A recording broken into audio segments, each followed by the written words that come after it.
மீனோட பேர் உங்களுக்கு தெரியும், தெரிஞ்சிருந்தா கமெண்ட் பண்ணுங்க. ஐயோ வாயா பாரு எப்படி இருக்குன்னு.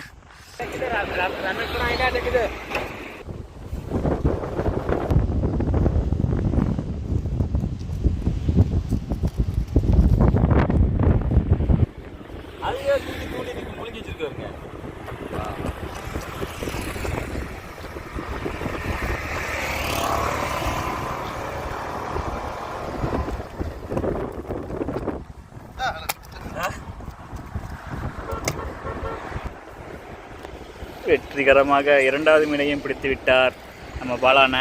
இருக்கு கையில் எடுத்தால் துள்ளும், அதெல்லாம் எடுக்காமல் வச்சுருந்தேன். இப்போ உங்களுக்காக எடுத்து காட்டுறேன் பாருங்க. இது இந்த மீனோட பேர் தெரிஞ்சால் கமெண்ட் பண்ணுங்க. எனக்கே தெரியாது, நானே அவர்கிட்ட தான் கேட்கணும். மீனோட பேர் உங்களுக்கு தெரியும், தெரிஞ்சிருந்தா கமெண்ட் பண்ணுங்க. ஐயோ வாயா பாரு எப்படி இருக்குன்னு.